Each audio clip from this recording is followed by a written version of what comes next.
Laptop cooling pads are quite interesting and a little confusing. Some people say they work and others say they're just a big waste of money. I've made about 3 videos about laptop cooling pads and whether I think they are worth it or not. And for the most part, I was of the opinion that laptop cooling pads were simply not worth it and you would be much better off getting a laptop stand, or if you are going for a laptop cooling pad, you would need to get one of the highest end versions. And I still kind of stand by that opinion. Why? Because the majority of laptop cooling pads that you would find nowadays only have 1 or 2 fans that have a very slow RPM and barely pump any air into the intake at the bottom of your laptop. And yes, I've been corrected by the hundreds of comments in my previous video, because in that video I mentioned that the holes at the bottom of the laptop were also an exhaust vent and it would make no sense for cooling pads to pump air into the vents where the air is supposed to come out from. And while I spent time initially trying to defend my statement, because there are some laptops which have exhaust vents at the bottom, I realized that these models are pretty rare, and for the most part, the vents or the holes at the bottom of the laptop are for the intake of air. So forgive me for that silly mistake, and I aim to rectify that with this video. Now that we've established where the exhaust and intake vents are, I still believe that you would get a majority of the benefits of a laptop cooling pad from a regular laptop stand, or just elevating your laptop to improve the airflow or air circulation around the bottom or the intake vents.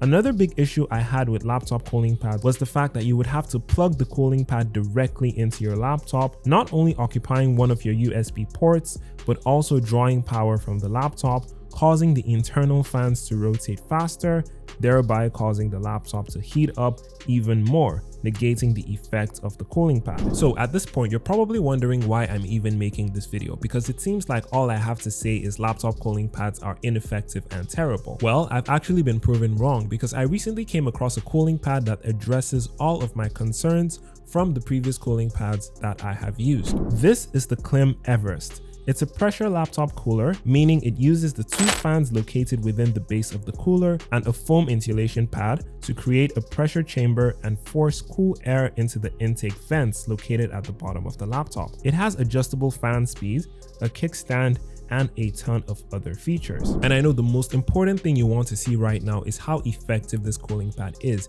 so I won't make you wait any longer. Let's get right into it. I ran Open Hardware Monitor and I played The Witcher 3 for 30 minutes without the cooling pad, and I got a CPU temperature of 95 degrees Celsius and a GPU temperature of 85 degrees Celsius, showing a 15-degree increase in CPU temperature and a 25-degree rise in GPU temperature from the normal values. And a little later, after letting the laptop return to its normal temperature range, I played The Witcher 3 again with the cooling pad turned on and the fans set to the maximum level, and I got a CPU temperature of 80 degrees Celsius and a GPU temperature of 60 degrees Celsius. This shows a 15-degree reduction in CPU temperature and a 25-degree reduction in GPU temperature. I believe the results speak for themselves, but if you're still watching at this point, then keep watching, because there are a couple of other factors to consider before making a verdict. And if you've enjoyed the video this far, then please subscribe to the channel, as I have a lot of ideas for interesting and useful videos like this,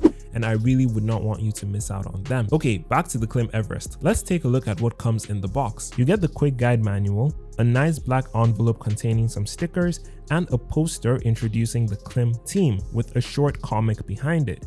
You also get a USB-A cable, which is actually braided. You also get some plastic fins, which I will talk about later in the video, as they have pretty significant roles to play in improving the function of the cooling pad. Finally, you get the cooling pad itself. One of the first things you'll notice is the foam lip surrounding the top. The foam is attached by magnets, and you can even detach a portion of the foam at the back in case you have a larger laptop. In the front, you have a slot which you can insert one of the plastic fins into in order to stop your laptop from sliding down. Moving over to the back of the cooling pad, when you take off the plastic seals, you get access to the vents for the Klim Everest. But that's not all. You can also take off the plastic grill to reveal the filters for the vents. Now, I don't know about you, but this is the first time I'm seeing actual filters included in the cooling pad.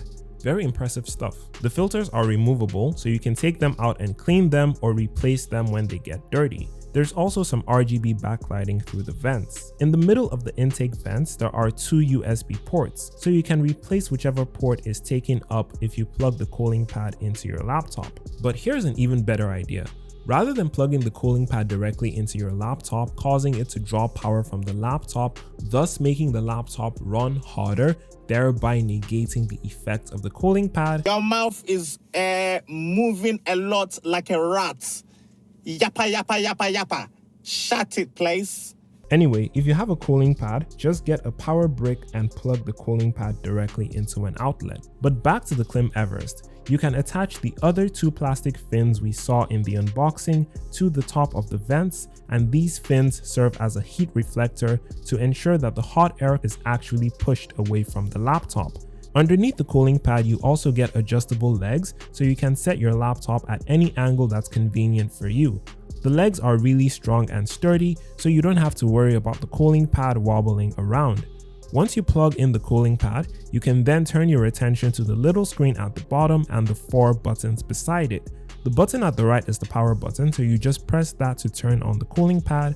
Beside the power button, you have the buttons to increase and decrease the fan speed, and at the left you have the button which, when pressed, cycles through the different RGB backlighting colors. On the screen, you can see the current fan speed and this little fan spinning animation. You can also see the Klim logo. There's also an indicator for which light mode the cooling pad is currently set to. By default, it would be on 0, but as you press the light button and cycle through different modes, the number shown on the indicator changes as well. As expected, pressing the plus button increases the speed of the fans, and there are 6 levels of speed, meaning you can get quite a decent amount of cool air blown into your bottom. Blown into the intake vents at the bottom of your laptop.